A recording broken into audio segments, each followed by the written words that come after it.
जैसे मैंने कहा कि मैत्री यह आधार है। अगर मैत्री है कृतज्ञता ग्रेटिट्यूड आएगी, अगर मैत्री है तो दान आएगा, मैत्री है तो करुणा आएगी, मैत्री है तो रिजॉइसमेंट पुण्यानुमोदन या मुदिता आएगी। सबका बेस, सबका आधार मैत्री है।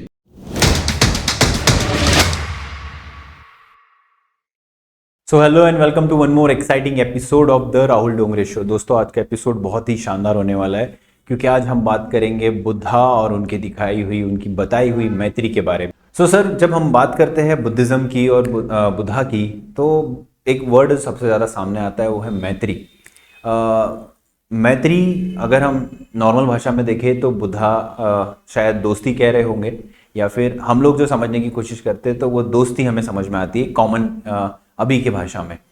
तो आपके हिसाब से बुद्धिज्म में बुद्धा मैत्री किसे कह रहे हैं बेसिकली? भगवान बुद्ध के जो अग्र शिष्य थे, उनके साथ सेवक थे आनंद, तो एक बार बुद्ध की तरफ जाते हैं और बोलते हैं कि बनते जो मैत्री है वो आधा धर्म है। अच्छा। तो उनको लगता है कि मैंने बहुत बड़ी बात कह दी। तो बुद्ध उनको कहते हैं कि आनंद ऐसा मत बोल।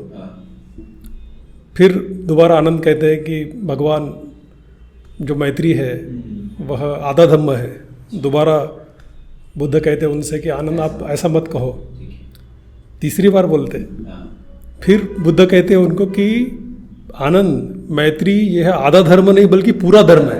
अच्छा। हाँ, यानी बुद्धिज्म को अगर पूरी तरह से समझना है या जीना है तो जिसे भगवान बुद्ध ने आगे जाके उसको धार्मिक मैत्री, कल्याण मित्रता करके बोला है।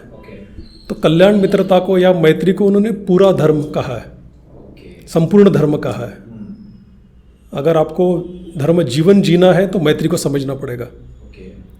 मैत्री अपने आप में एक मूल सकारात्मक भावना है, यानी बेसिक फंडामेंटल जो पॉजिटिव इमोशंस जिसको हम कहेंगे, उसी के आधार पर मैत्री है तो दान हो सकता है, मैत्री है तो मुदिता हो सकती है, मैत्री है तो करुणा हो सकती है, मैत्री है तो उपेक्षा हो सकती है, मैत्री है तो बंधुता निर्माण हो सकती है।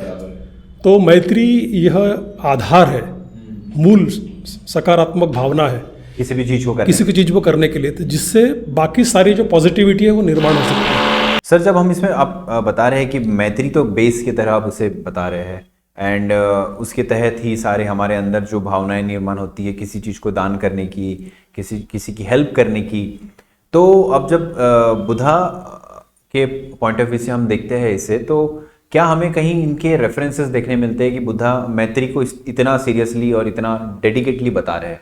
बुद्ध का जीवन ही मैत्रीपूर्ण था। अच्छा। यानी पुनः मैं आनंद का उदाहरण दूंगा कि जब बुद्ध का महापरिनिर्वाण हुआ, यानी उनकी मृत्यु हुई, तो आनंद बहुत रो रहे थे और वो कह रहे थे कि बुद्ध कितने करुणावान थे, कितने मैत्रीपूर्ण थे। तो बुद्ध का जीवन इटसेल्फ, यानी जब से उनको संबोधि प्राप्त हुई तब से उन्होंने यानी लोगों की अनुकंपा के लिए, कल्याण के लिए, सुख के लिए काम किया। तो जो व्यक्ति स्वयं मैत्रीपूर्ण है, बुद्ध का जीवन ही एक मैत्री का उदाहरण था।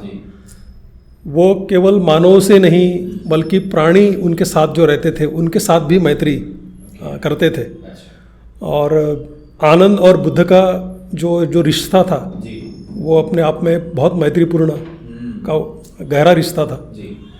बाद में सारिपुत्त मोग्गलवान की बात हम करते हैं। हाँ, उनकी दोस्ती जो है वो मैत्री का एक बहुत ऊंचा उदाहरण है।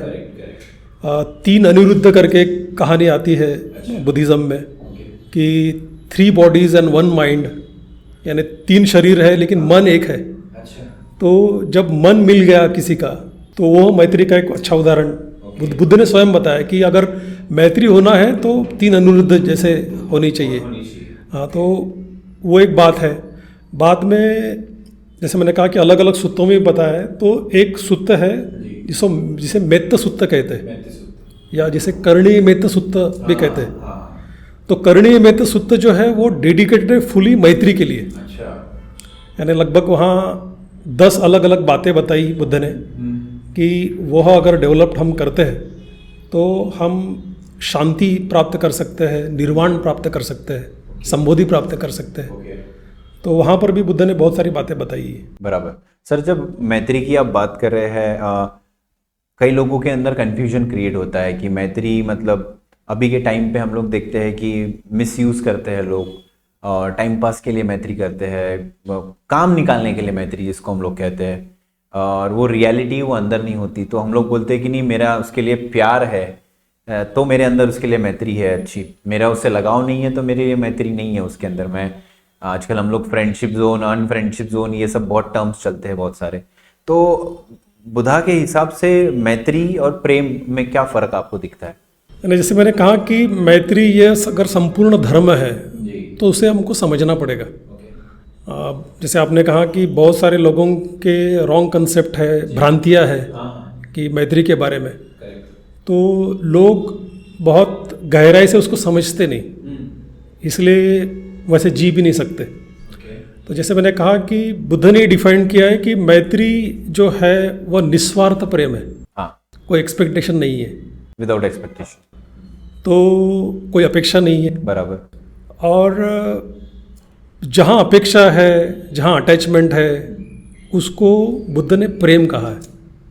अच्छा, जहाँ पर भी लगाव है वो प्रेम है। ओके। यानी अपेक्षाएं है, अटैचमेंट है, तो वो बुद्ध ने उसको प्रेम कहा है। यानी मान लो अपने परिवार के प्रति प्रेम होता है, माँ बाप के प्रति प्रेम होता है, भाई बहन के प्रति प्रेम होता है, या लड़के लड़की में प्यार होता है। तो ये जो प्रेम है, बुद्ध ने उसको मैत्री का नज़दीकी शत्रु कहा है, नियर एनिमी कहा है। अच्छा, नज़दीकी शत्रु। हाँ, जैसे मान लो मैत्री का दूर का जो शत्रु है वो हेट्रेड है, द्वेष है। यानी मान लो अपोजिट है, वो विरोधी है।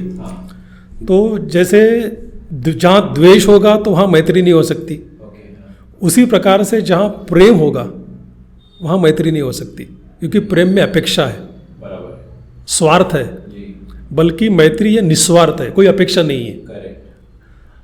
तो लोग प्रेम को ही मैत्री समझ लेते हैं कभी कभी, मेजरली। तो यह एक प्रकार से मिथ्या धारणा है, रॉन्ग कंसेप्ट है, तो भ्रांति है। तो उसके ऊपर हमको काम करना पड़ेगा, उसको समझना पड़ेगा। दुनिया में यानी सारे जो धर्म संस्थापक है वो प्यार की बात बताते हैं, प्रेम करने की बात करते हैं, यानी हम सबको सबके प्रति प्रेम होना चाहिए। बुद्धा यह पहले इस धरती पर इंसान हुए कि जिन्होंने प्रेम नहीं मैत्री सिखाया। यानी प्रेम या प्यार जिसको कहेंगे यह लिमिटेड है, मर्यादित है, प्रोविजनल है, जबकि मैत्री ये बियॉन्ड है, यानी अनलिमिटेड है, यानी विशाल है, विस्तारित है।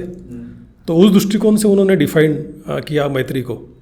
बहुत बार हम केवल जिसे प्लेजर जिसको हम कहेंगे, एक आनंद लेना है, दोस्त लोग आपस में बैठते हैं तो गप्पे मारते हैं, या कोई मान लो खाते पीते हैं, तो प्लेजर लगता है, आनंद लगता है, अच्छा लगता है। So feeling good is not enough, जिसको हम कहेंगे, यानी केवल अच्छा लगना मैत्री नहीं हो सकती। तो यह जो प्लेजर है वह भी अपने आप में सर्वोच्च मैत्री नहीं है, उसकी भी मर्यादा है। यानी मान लो जब प्लेजर खत्म हो जाएगा, जब आनंद खत्म हो जाएगा, तो क्या मैत्री खत्म हो जाएगी? हमेशा हम आनंदित नहीं रह सकते। यानी आप कितना भी अच्छा आपका दोस्त रहे, कितना भी अच्छा पार्टनर रहे, ऑल द टाइम आप प्लेजर नहीं ले सकते, आनंद नहीं ले सकते, तो उसको मर्यादा है। तो वह अपने आप में सच्ची मैत्री नहीं है। दूसरा, लोग सोचते हैं कि वह व्यक्ति मुझे कितना हेल्प कर रहा है, कि कितना मदद कर रहा है, तो जो जिसको हम यूटिलिटी कहेंगे, कि इससे मुझे क्या मिल सकता है, यानी जिससे मुझे कुछ मिल नहीं रहा है, तो उससे फ्रेंडशिप करके, मैत्री करके क्या फ़ायदा, ऐसा विचार करते। तो आज की दुनिया में जो यूटिलिटी जिसको हम कहते हैं, उपयोगिता जिसको हम कहेंगे, उसे मैत्री समझते लोग। लेकिन जिस दिन यूटिलिटी खत्म हो गई, उपयोगिता खत्म हो गई, तो हमने देखा है कि भाई भाई नहीं रहता, बहन बहन नहीं रहते, या रिश्तेदार रिश्तेदार नहीं रहते, या दोस्त दोस्त नहीं रहता, बराबर है ना। यहाँ तक कि माँ बाप की भी बात आती है आजकल बच्चों का, तो ऐसा है कि बेटा तू मुझ पे प्यार नहीं करता, एक समय था तू ऐसा बिहेव करता था, अब तो तू वैसा नहीं तो रहा। उनकी ज़रूरत खत्म हो गई। हाँ, जरूरत खत्म हो गई। हाँ। यस। तो वह भी, वहाँ भी एक मर्यादा है कि लोग वो उपयोगिता, ज़रूरत को ही मैत्री समझते हैं। फिर वो कभी कभी तुम्हारी इमोशनल नीड हो सकती है, भावनिक ज़रूरत हो सकती है, कंपेनियनशिप हो सकती है, या केवल समय बिताना किसी के साथ, वो भी हो सकता है। दुनिया में तो रह रहे थे लेकिन बहुत अकेले महसूस करते हैं। तो लोगों को जो ह्यूमन रिलेशनशिप है, जो मानवीय संबंध है, वो ज़रूरी है कि किससे तो भी बात करें हम, एक इंटीमेसी रहे, एक आत्मीयता रहे, तो उसे भी लोग मैत्री समझते हैं, यानी यूटिलिटी को। तो वो भी अपने आप में मैत्री नहीं है। यानी हम देखेंगे कि प्रेम मैत्री नहीं है, केवल आनंद लेना मैत्री नहीं है, उपयोगिता मैत्री नहीं है। तो बेसिकली लोग इसी को ही मैत्री समझते हैं। और फिर हम देखते हैं कि बहुत बार यह बहुत लंबे समय तक नहीं टिकती चीज़ है, आजकल तो बहुत ज़्यादा है वो। हाँ, तो अरे वो आनंद खत्म हो गया, मैत्री खत्म हो गई, उपयोगिता खत्म हो गया, मैत्री खत्म हो गई, प्यार खत्म हो गया, मैत्री खत्म हो गई, तो वो रियल मैत्री नहीं है। सर, जब आपने मैत्री क्या नहीं है इसको आपने सब कैटेगराइज किया, आपने उसके अलग अलग हिस्से बताए, तो अकॉर्डिंग टू बुद्धा मैत्री क्या है? बुद्ध ने करुणेमित्र सूत्र में बहुत सारी बातें बताई है कि किस तरह से मैत्री होनी चाहिए। उन्होंने कहा कि जैसे एक माता अपने इकलौते पुत्र की रक्षा करती है, उससे प्यार करती है, निस्वार्थ प्रेम करती है, उसकी परवरिश करती है, तो वैसी मैत्री होनी चाहिए। अरे वो गाथा बोलती है कि माता यतानि यम पुंतं आयुषा एक पुत्र मनु रखे एवं पि सर्वभूतेषु मान संभावय अपरिमाणम। यानी जैसे माता एक इकलौते पुत्र के प्रति जो मैत्री करती है, वैसी मैत्री दुनिया के सभी लोगों के लिए हमने करना चाहिए। तो हमने उदाहरण देखे कि माता क्या करती है अपने बच्चों का, सबसे पहले उसकी परवरिश करती है, यानी चेरिशिंग जिसको हम कहेंगे। तो जब हम मैत्री करते हैं तो सेल्फ चेरिशिंग तो ज़रूरी है, लेकिन अदर्स चेरिशिंग भी ज़रूरी है। यानी हम स्वयं का परवरिश करें और दूसरों की भी परवरिश करें, दूसरे के डेवलपमेंट को अपन हेल्प करें, यानी ऑल टाइप्स ऑफ डेवलपमेंट, यानी जो भी एज अ ह्यूमन बीइंग करके एक मानव के रूप में विकास की ज़रूरत है, तो वो विकास में और उसकी परवरिश में मदद होनी चाहिए। और बुद्ध और भी बोलते हैं कि फ्रेंडशिप में प्रोटेक्शन भी होना चाहिए, संरक्षण होना चाहिए। यानी पार्टिकुलरली जो गलत चीज़ें हैं, यानी जो रॉन्ग थिंग्स है, अकुशल जिसको कहा है, तो जो गलत चीज़ों से, गलत मार्गों से उसका प्रोटेक्शन करना, उसको रोकना, वो भी एक मैत्री है। तो तीन बातें बहुत महत्वपूर्ण है। एक तो चेरिशिंग है, यानी जो परवरिश करना, संगोपन हम क्या कहते हैं, तो परवरिश करना चाहिए किसी की भी, यानी एज अ ह्यूमन बीइंग करके उनको डेवलप करने के लिए हेल्प करनी चाहिए। तो विकास में मदद करना, यह भी मैत्री का गुण है। और मैत्री का यह भी गुण है कि गलत चीज़ों से प्रोटेक्ट करना, यानी संरक्षण करना, तो वो भी मैत्री है। और ये सारी चीज़ें निस्वार्थ रूप से करते हैं, यानी इसमें कोई स्वार्थ नहीं है। हाँ, यानी जिस तरह से मैं हूँ उस तरह से दूसरे व्यक्ति को ट्रीट करना, यानी अपने जैसा दूसरों को देखना। तो उच्च अर्थ से बताया गया है कि जो आप पर भेद है, यानी मैं और आप, जो डिफरेंस है, जो भेद है, वो उसके ऊपर उठना चाहिए हमने, वो मैत्री है, यानी जिसे बंधुता कहेंगे सच्चे अर्थ में।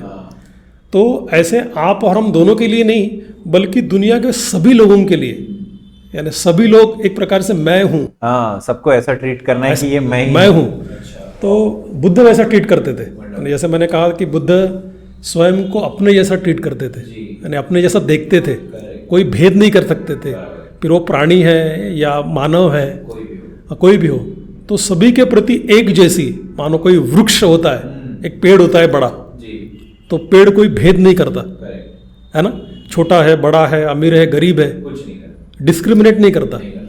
तो फ्रेंडशिप वैसी है, लाइक अ बिग ट्री, यानी बड़ा वृक्ष के जैसी मैत्री है कि जो कोई डिस्क्रिमिनेशन नहीं करती। तो फ्रेंडशिप या मैत्री जिसको हम कहेंगे, बियॉन्ड डिस्क्रिमिनेशन जिसको हम कहेंगे, किसी भी प्रकार का जो भेद है, यानी वर्ण का, लिंग का, प्रांत का, भाषा का, संस्कृति का कोई बैरियर नहीं है, कोई बाधा नहीं है, तो उसके बियॉन्ड, उसके पार फ्रेंडशिप है। बराबर। सर जब आप मतलब बुद्धा ने तो फ्रेंडशिप को ही एक तरीके से धर्म बता दिया है, और एक तरीके से ऐसा है कि आप दूसरों को मैं अपनी तरीके से सोचिए, ट्रीट कीजिए कि ये मैं खुद हूँ, मैं अपने लिए क्या अच्छा करूँगा वैसा ही दूसरे के लिए अच्छा करूँगा, बिना किसी थॉट के कि मुझे उससे कुछ मिलेगा। लेकिन आज के समय में ये करते देख पाना बहुत ही मतलब निग्लिजेंट हो गया है। बहुत कम मात्रा में ऐसे लोग हैं जो किसी चीज़ को बिना मतलब के नहीं करते होंगे, चाहे वो दोस्ती हो। हमें देखते हैं सर कि जो अधिकतर दोस्ती होती है, बचपन की जो दोस्ती होती है, शायद जो पहली दूसरी तीसरी क्लास में हम लोग जिससे दोस्त होते हैं, वहाँ हमें कोई थॉट नहीं होता दिल में, निस्वार्थ होते हैं, क्योंकि हमें कोई टीचिंग नहीं होती, ट्रेनिंग नहीं होती कि इससे कुछ मिलेगा।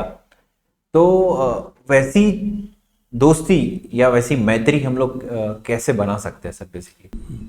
जैसे आपने कहा कि आजकल हम नाप तोल के फ्रेंडशिप करते हैं, यानी मुझे कहाँ लाभ होगा, मुझे कहाँ फ़ायदा होगा, या ये मेरा क्या कर सकता है, तो उस दृष्टिकोण से लोग मैत्री करते हैं, और इसीलिए वो टूट भी जाती है। और जब मैत्री टूटती है तो लोगों का दिल टूटता है, यानी बहुत बुरा लगता है। तो बुद्ध ने कहा कि यह एक दुख का कारण है, यानी कॉज ऑफ सफरिंग जिसको हम कहेंगे। यानी दुनिया में ये दुख है कि किसी से आपने अपेक्षा की, चाहत की, और आपको वो नहीं मिला, तो दुख होता है ना। तो ये दुख का कारण बताया। तो प्रेम जो है, जो मर्यादित है, लिमिटेड है, वो दुख का कारण है। अपेक्षा लोगों के दुख का कारण है। तो हमने इसलिए तो मैत्री को क्या बोलेंगे, निस्वार्थ प्रेम या कोई अपेक्षा बिना प्रेम कहा है, तो वो हमने करना चाहिए। जब आपने प्रेम की बात की सर, तो हस्बैंड वाइफ क्या वो एक अच्छे दोस्त हो सकते हैं, या उनके बीच में सिर्फ प्रेम होना चाहिए? नहीं, बिल्कुल, अरे ठीक है, शुरुआत में तो प्रेम हो सकता है क्योंकि वो ज़रूरत है, लेकिन बाद में अपना जो रिलेशनशिप है वो बियॉन्ड लव जाना चाहिए। यानी एक सच्चे अर्थ से हस्बैंड वाइफ या परिवार में भी, यानी लोग मित्र के जैसे रहना चाहिए। यानी एक सिगालवाद सूत्र है बुद्धिज़्म में, तो सिगालवाद सूत्र में बुद्ध ने कहा है कि हम जब जीवन जीते हैं तो हमारे अलग अलग लोगों के साथ संबंध आते हैं। हमारे टीचर्स के साथ संबंध आते हैं, हमारे परिवार के लोगों के साथ संबंध आते हैं, हमारे बुज़ुर्ग लोगों के साथ संबंध आते हैं, हमारे जो हमसे नीचा काम करते हैं, सर्वेंट्स हैं, उनके साथ संबंध आते हैं। तो इन सबके साथ हमारे संबंध कैसे होने चाहिए, तो इसका मार्गदर्शन बुद्ध ने किया है। तो वहाँ पर भी हस्बैंड वाइफ के बारे में भी कहा है उन्होंने। तो वहाँ हमारे जो संबंध है वो मित्रता के होने चाहिए, as an husband wife, husband wife everybody. अच्छा, एवं थर्ड पर्सन के साथ भी हम जो त्रयस्थ व्यक्ति है या बहुत मामूली काम हमारे लिए कर रहा है, तो सबके साथ हमारे मैत्रीपूर्ण संबंध होने चाहिए, ऐसा बुद्ध ने कहा। सर हम लोग जब देखते हैं, माँ बाप भी जब अगर बच्चे को बड़ा कर रहे हैं, तो कहीं ना कहीं एक इंटेंशन या एक स्वार्थ मन में होता है कि नहीं, ये बड़ा होके मेरा ध्यान रखेगा, या मैं जब बूढ़ा होऊंगा तो ये मेरे लिए, तो वो भी तो कहीं ना कहीं एक स्वार्थ ही है, ऐसा? हाँ बिल्कुल, एक अपेक्षा होती है, यानी वो बुरी भी नहीं है कि माँ बाप इतना करते बच्चे के लिए, तो उनका कर्तव्य है कि एक जिम्मेदार पुत्र या पुत्री होने के नाते माता पिता की सेवा करे। यानी फिर और एक सूत्र है महामंगल सूत्र। तो उस महामंगल सूत्र में भी बुद्ध ने क्या करने से मंगल हो सकता है, क्या करने से सुख प्राप्त हो सकता है, तो उसमें भी बहुत सारी बातें बताई है। तो माता पिता की सेवा करना भी यानी एक मंगल है, ऐसा बुद्ध ने कहा है।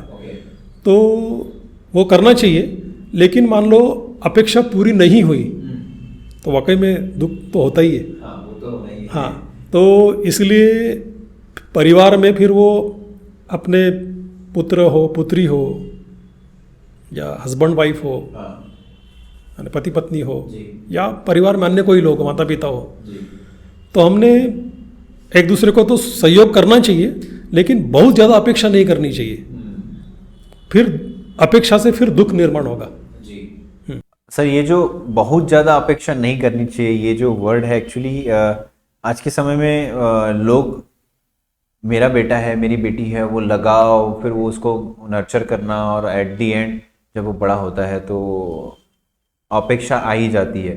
लड़की भी जब शादी करके आती है तो वो डिपेंडेंसी होती है कि मैंने अपने सब चीज़ें इस लड़के के लिए डेडिकेट की हुई है, इसके लिए अपना ज़िंदगी दिया हुआ है सब कुछ। तो ये अपेक्षाओं को कंट्रोल कैसे करें, या इसको अपने आप को कैसे समझाए हम लोग कि नहीं, मुझे मैत्री रखनी है, और अपने आप को बहुत ज़्यादा इनके साथ चीज़ें, ये अपेक्षा नहीं होनी चाहिए। बड़ा अच्छा सवाल है। यानी वैसे अपने माइंड को ट्रेन करना पड़ेगा, अपने मन को प्रशिक्षित करना पड़ेगा। यानी मान लो अगर हमें मित्रता भी विकसित करनी है तो केवल विचार करने से, मैत्री का विचार करने से वो नहीं होगा। तो उसे हमको कल्टीवेट या विकसित करना पड़ेगा। बाबा साहब ने भी कहा है कि अपने मन को विकसित करना, कल्टीवेट करना, तो ये मानवीय जीवन का एक महत्वपूर्ण उद्देश्य है। यानी दूसरे शब्दों में उन्होंने अपने मन को सुसंस्कृत करना ऐसा कहा है। तो मैत्री से भी हम अपने माइंड को सुसंस्कृत कर सकते, कल्टीवेट कर सकते, यानी वो मैत्री डेवलप कर सकते। यानी आज मुझ में जो मैत्री है, हो सकता है कि 2, 4, 5, 10 लोगों के प्रति हो, तो वो धीरे धीरे हो सकती। जिस तरह से बुद्ध की सभी प्राणी मात्रों के प्रति वो कोई भेद नहीं करते थे, उनके हृदय में महाकरुणा सबके लिए थी, तो वह हम सभी लोगों के प्रति कर सकते हैं। तो उसको धीरे धीरे प्रयास से हमको करना पड़ेगा। ओके, तो इसके लिए आप क्या सजेस्ट करेंगे कि हमें मेडिटेशन की ओर जाना चाहिए या फिर कुछ और प्रैक्टिसेस? मेडिटेशन एक डायरेक्ट वे है, यानी प्रत्यक्ष माध्यम है अपने मन के काम करने का। तो बुद्ध ने जिसे मैत्री भावना या मित्रता भावना, लविंग काइंडनेस जिसको कहा है, तो यह मेडिटेशन प्रैक्टिस कही है, जिसकी शुरुआत हम स्वयं से करते, क्योंकि अगर हम स्वयं मैत्रीपूर्ण नहीं रहेंगे तो दूसरों को मैत्री नहीं दे सकते। तो सबसे पहले सेल्फ चेरिशिंग या सेल्फ पॉजिटिविटी ज़रूरी है। स्वयं के प्रति मैत्री, मित्रता ज़रूरी है। तो हम स्वयं के प्रति मित्रता करते हैं। बहुत सारे लोग स्वयं के बारे में बहुत क्रिटिसाइज करते हैं, स्वयं का सेल्फ क्रिटिसिज्म बहुत होता है। तो सबसे पहले स्वयं के प्रति मैत्री होना बहुत ज़रूरी है, यानी स्वयं का कल्याण सोचना। तो जनरली हम 5 स्टेजेस में हम मैत्री सिखाते हैं। जैसे मैत्री भावना कहते हैं, मैत्री का विकास जिसको हम कहेंगे, लविंग काइंडनेस कहेंगे। तो पहले स्टेज में, पहले चरण में हम स्वयं के प्रति मैत्री करते हैं और ऐसी कल्पना करते कि मैं सुखी हूँ, मैं आनंदी हूँ, मैं रोग मुक्त हूँ, मैं दुख मुक्त हूँ। तो ऐसा जो पॉजिटिव कंडीशनिंग है, एक संस्कार स्वयं करेंगे, क्योंकि बुद्ध कहते हैं कि हम जैसा सोचेंगे वैसा बनेंगे। What you think so you become. तो बहुत बार लोग निगेटिव सोचते हैं, तो फिर उनकी मेंटल स्टेट वैसी ही निगेटिव बनती है, नकारात्मक बनती है। तो और ये हमने बहुत बार किया है, अपने माइंड की निगेटिव कंडीशनिंग बहुत की है हमने, यानी नकारात्मक संस्कार हो गए हम पर। तो हमें उसको रिवाइज करना पड़ेगा, यानी हमको पॉजिटिव कंडीशनिंग, सकारात्मक संस्कार करने पड़ेंगे। तो मेडिटेशन ये पॉजिटिव कंडीशनिंग है, सकारात्मक संस्कार है। यानी पहले तो संस्कार है, लेकिन वो करते रहेंगे तो हमारा स्वभाव बन सकता है। तो सबसे पहले हमको पॉजिटिव कंडीशनिंग स्वयं की करनी पड़ेगी, स्वयं में मैत्री विकसित करनी पड़ेगी। एक इमेजिनेशन करना पड़ेगा, कल्पना करनी पड़ेगी कि मैं सुखी हूँ, रोग मुक्त हूँ, दुख मुक्त हूँ, मैं निरोगी रहूँ, मेरा विकास हो रहा है। तो ऐसा सकारात्मक विचार स्वयं के बारे में करना पड़ेगा। ये पहली स्टेज हो गई, पहला चरण। दूसरे चरण में जो हमारा प्रिय मित्र है, जिससे हमको नज़दीक लगता है, जिनसे हमारे नज़दीकी है, तो ऐसे व्यक्ति जैसे हमने स्वयं के बारे में मैत्री की, वैसे उसके बारे में भी करेंगे। तो हम हमारे मैत्री का जो दायरा है वो बढ़ा रहे, विस्तारित कर रहे। तो उसमें और मेरे में क्या फ़र्क नहीं है। तो जैसे मैं सुख चाहता हूँ वैसे वो भी सुख चाहता है। तो उसके कल्याण की भावना, उसके सुख की भावना, उसके निरोगी रहने की भावना, उसके विकास की भावना, तो वो भी मेरे जैसा विकसित हो रहा है, ऐसा मैत्री करते हैं। ये दूसरी स्टेज हो गई। तीसरी स्टेज में हम जो न्यूट्रल पर्सन जिसको हम कहेंगे, एक त्रयस्थ व्यक्ति, एक आम इंसान जिसको हम हाय हेलो करते हैं, कोई बहुत जानते नहीं है, तो वहाँ भी हम हमारी बाउंड्री जो है, दायरा है, वो बढ़ा रहे मैत्री का। तो हम सबसे पहले स्वयं, बाद में मित्र, तो बाद में हम त्रयस्थ व्यक्ति को लिए, न्यूट्रल पर्सन को लिए, तो उसको भी अपने फ्रेंडशिप के दायरे में ले लिए। तो उसके प्रति भी हम स्वयं मैत्री करते हैं कि वो भी सुखी हो, वो भी विकसित हो, उसका भी विकास हो। उस तरह से हम उसके प्रति मैत्री करते हैं थर्ड स्टेज में। और फोर्थ स्टेज में एक प्रकार है हमारे मैत्री की कसौटी है। यहाँ हमें जो नापसंद व्यक्ति है, उससे भी हाँ, जिससे हमारी बनती नहीं, थोड़ा बहुत उसके प्रति द्वेष है, तो उसके प्रति भी मैत्री करते हैं। वो भी तो ह्यूमन बीइंग है, वो भी तो एक मानव है, उसे भी मैत्री की ज़रूरत है। वो भी विकसित हो सकता है, जो है ठीक है, परिस्थिति अनुरूप कुछ हो सकता है, लेकिन वो बदल सकता है, वो विकसित हो सकता है। तो जैसे मैं मित्र या त्रयस्थ व्यक्ति के ऊपर हमने ध्यान साधना की, मैत्री विकसित की, तो जो नापसंद व्यक्ति है उसके लिए भी हम मैत्री करें। और फिर आखिरी स्टेज में चारों लोगों को इकट्ठा ले, हम स्वयं, हमारा मित्र, त्रयस्थ व्यक्ति और नापसंद व्यक्ति, चारों लोगों को इकट्ठा ले, और चारों लोग एक जैसे हैं, चारों लोग सुखी बने, चारों लोग विकसित हो, चारों लोगों का कल्याण हो। तो ऐसी उनकी भावना करना है। और धीरे धीरे फिर हमारे परिवार के लोग, जहाँ हम रहते, उस इलाके के लोग, जिस शहर में हम रहते हैं, जिस प्रांत में रहते हैं, जिस देश में रहते हैं, जिस दुनिया में रहते हैं, इतना ही नहीं बल्कि इस धरा पर, इस भूमि पर जितने भी सजीव है, सभी के लिए, आसमान में उड़ने वाले, ज़मीन में रहने वाले, पानी में रहने वाले, जो नहीं दिखने वाले भी है, सूक्ष्म जीव है, तो सभी लोग सुखी रहे, सुरक्षित रहे, सबका विकास हो। मैंने विपस्सना में ये लाइन सुनी थी कि जीव जंतु दृश्य अदृश्य सबका मंगल हो। तो जो करणी में सुत्त में वही बात बताई। बराबर। एक इसको हम लोग अभी के टर्म्स में ग्रेटिट्यूड देना कहेंगे सर, एक तरीके से थैंक्स गिविंग एंड ग्रेटिट्यूड, जो हम लोग वेस्टर्न कंट्रीज वाले हम लोग इसे मैत्री भाव कहते हैं। जैसे मैंने कहा कि मैत्री यह आधार है। अगर मैत्री है तो कृतज्ञता, ग्रेटिट्यूड आएगी। अगर मैत्री है तो दान आएगा, मैत्री है तो करुणा आएगी, मैत्री है तो रिजॉइसमेंट, पुण्यानुमोदन या मुदिता आएगी। तो सबका बेस, सबका आधार मैत्री है। अगर मैत्री नहीं है तो ग्रेटिट्यूड भी नहीं आएगा, कृतज्ञता नहीं आएगी। अच्छा, दूसरों के प्रति वो हमारे अंदर में उसके लिए एक ग्रेटिट्यूड की फीलिंग ही जनरेट नहीं होगी, बोलेंगे उसका काम ही था हेल्प करना। अच्छा यस सर, इसमें मैत्री की आपने बहुत अच्छे से एक्सप्लेनेशंस दिए, टाइप भी बताए। और कुछ जो बुद्धा के पॉइंट ऑफ व्यू से या बुद्धिज्म के पॉइंट ऑफ व्यू से मैत्री को लेके कहा जाता है या बताया जाता है, तो आप अगर शेयर करना चाहें। जैसे मैंने कहा था कि बुद्ध का स्वयं का उदाहरण, यानी मैत्री का वो जिए, हाँ, करुणावान थे। तो जब कहते हैं कि मैत्री दुख के संपर्क में आती है तो वो करुणा बनती है। यानी मान लो कोई व्यक्ति दुख में फंसा हुआ है, तो आपके हृदय में सकारात्मकता होगी तो आप जाकर उसको हेल्प करेंगे, मदद करेंगे, तो वो करुणा है।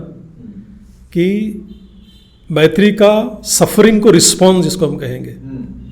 दुनिया में बहुत सारा दुख है, बहुत सारे कारणों से लोग दुखी है, जिन्हें कुछ लोगों को फिजिकल पेन है, शारीरिक दुख है, कुछ लोगों को मानसिक दुख है, हाँ, भावनिक दुख है, तो या असमाधान का दुख है, तो बहुत सारा दुख है।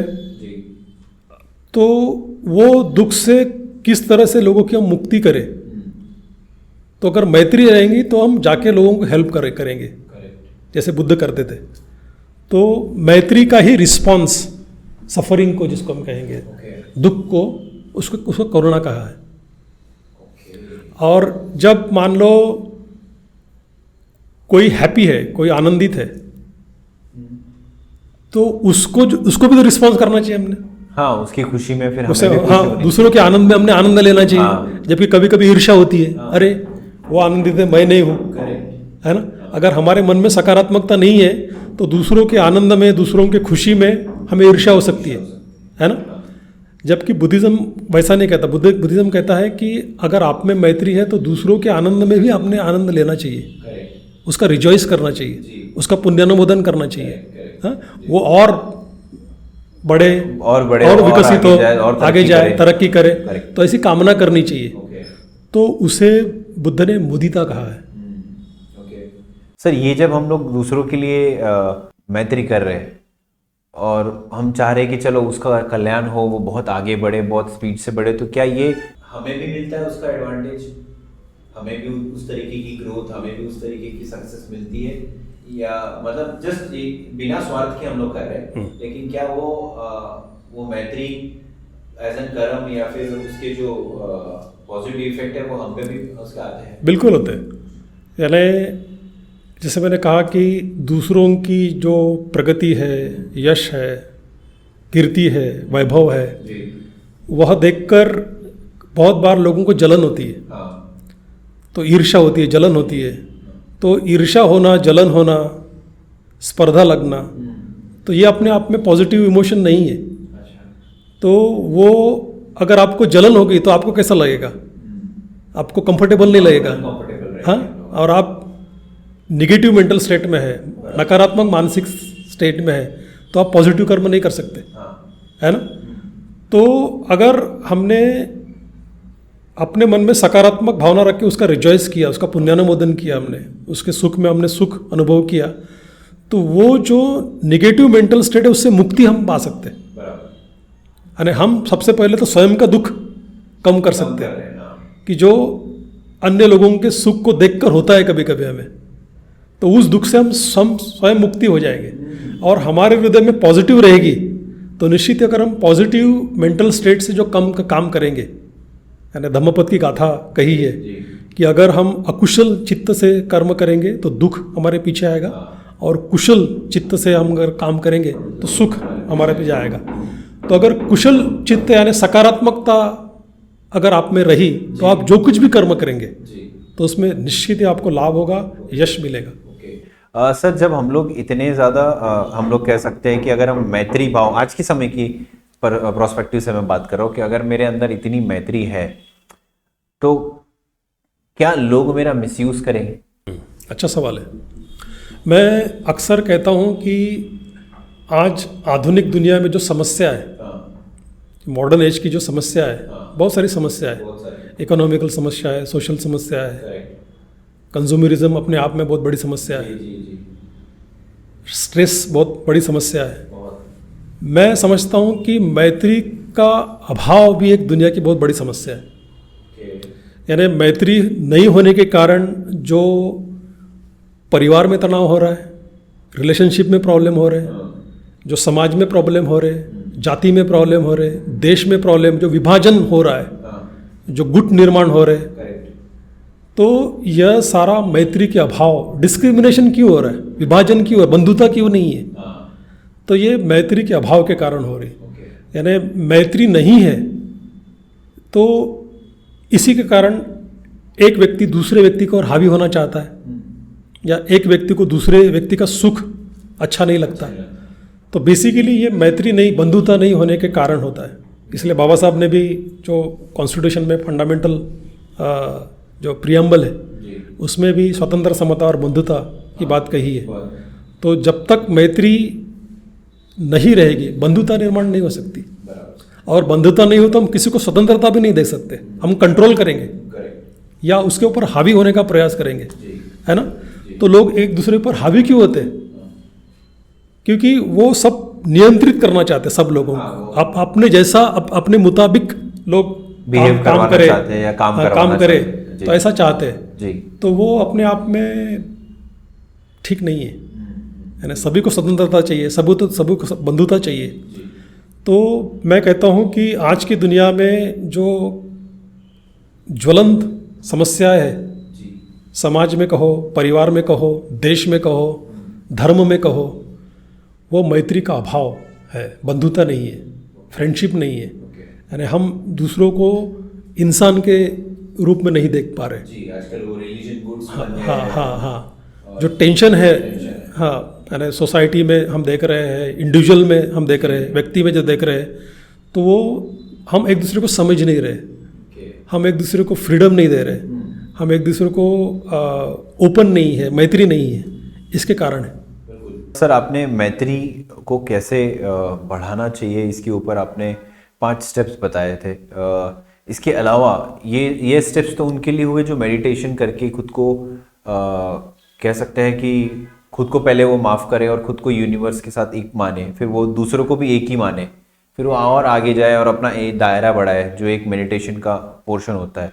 पर कोई और मेथड जो नॉन मेडिटेशन करने वाला व्यक्ति करता हो या फिर मैत्री बढ़ाने के लिए, उसने क्या करना चाहिए? उसने तो सबसे पहले मैत्री को अंडरस्टैंड करना चाहिए। ठीक है। यानी बुद्ध ने क्या कहा मैत्री के बारे में। जैसे मैंने कहा कि बुद्ध ने अगर करणी में तो सुत्त में मैत्री के बारे में बताया है, या फिर सिगालवाद सुत्त में मैत्री के बारे में बताया है, या उनके जीवन का स्वयं का उदाहरण है, तो बुद्ध ने कैसे डेवलप किए या क्या टीचिंग्स बताई, तो वह समझना चाहिए, क्योंकि वो अंडरस्टैंड करना चाहिए। जब तक हम उनको समझेंगे नहीं, उसको हम आचरण में नहीं ला सकते, है ना। तो हमको समझना पड़ेगा। यानी मैत्री, बुद्ध ने, जैसे मैंने कहा कि पूरा धर्म कहा उन्होंने, मैत्री एक जीवन मार्ग है, यानी वे ऑफ लाइफ हो सकता है।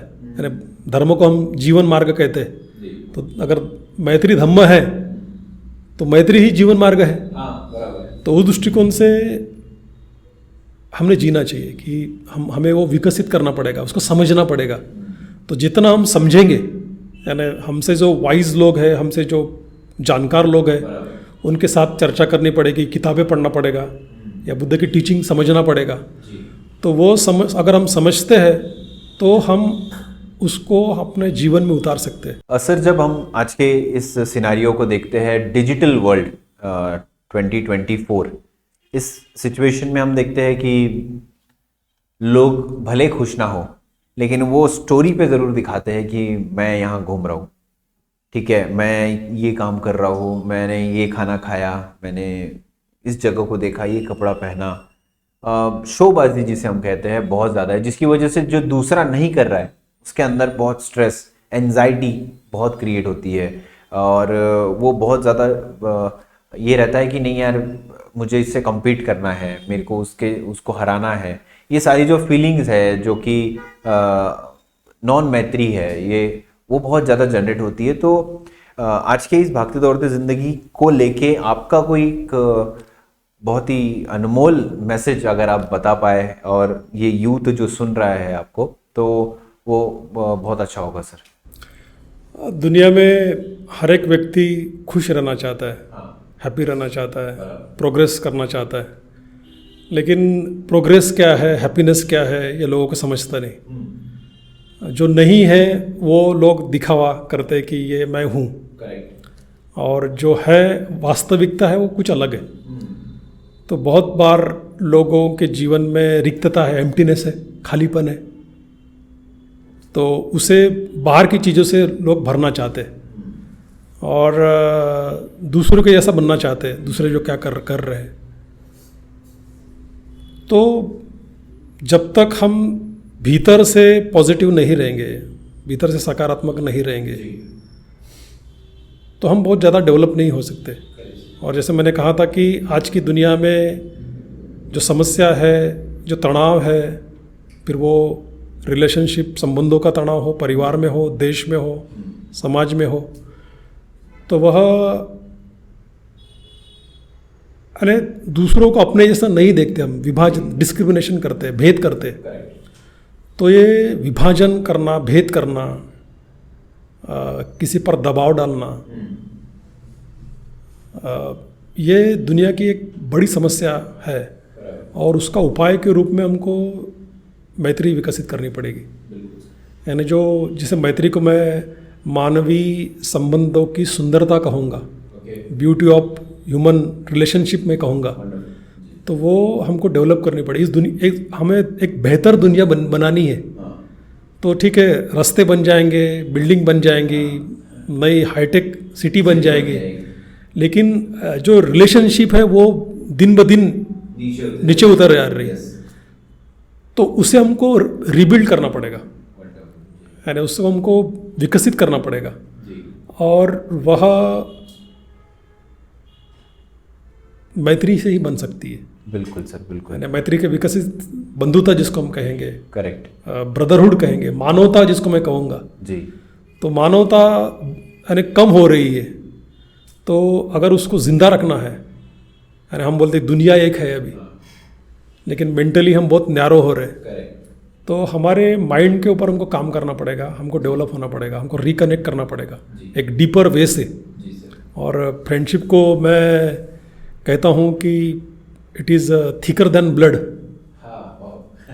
यानी मैत्री, यानी खून के रिश्ते तो हाई महत्वपूर्ण होता है, लेकिन मैत्री का रिश्ता खून के रिश्ते से भी बड़ा है, इसलिए वो थिकर देन ब्लड है। तो वो अपने मन को विस्तारित करने के लिए, विशाल करने के लिए, जैसे वृक्ष के जैसे, बुद्ध के जैसे, तो हमको थोड़ा सा हमारे बियॉन्ड सेल्फ क्लिंगिंग जिसको हम कहेंगे, आत्मक्लेश या आत्म स्नेह जिसको हम कहेंगे, उसके ऊपर उठना पड़ेगा। बहुत ही अद्भुत मैसेज है सर। और जैसे कि आपने बताया कि मैत्री, बुद्धा उसे एक धर्म के तौर पे देखते हैं और वही सब कुछ है। अगर उससे लेके हम लोग चलते हैं तो लाइफ में ये जो हम लोग वॉर्स, ये सब एंजाइटी, डिप्रेशन, ये जो सिचुएशंस है वो वहीं ख़त्म हो सकती है अगर मैत्री लोगों के अंतर्गत हो। बहुत अच्छे से आपने मैत्री को एक्सप्लेन किया, मैत्री को बताया सर, और आपका बहुमूल्य समय भी हमें दिया। सो थैंक यू सर, आपने हमें समय दिया। एंड आने वाले एपिसोड में हम आपके साथ मिलेंगे और बुद्धिज़्म की बहुत सारी ऐसी अनगिनत टॉपिक्स है, उस पर हम लोग आपसे चर्चा करेंगे। आपका जो 30-40 सालों का जो ज्ञान है वो हम चाहेंगे कि लोगों तक पहुँचे। So thank you for coming the show sir. Thank you.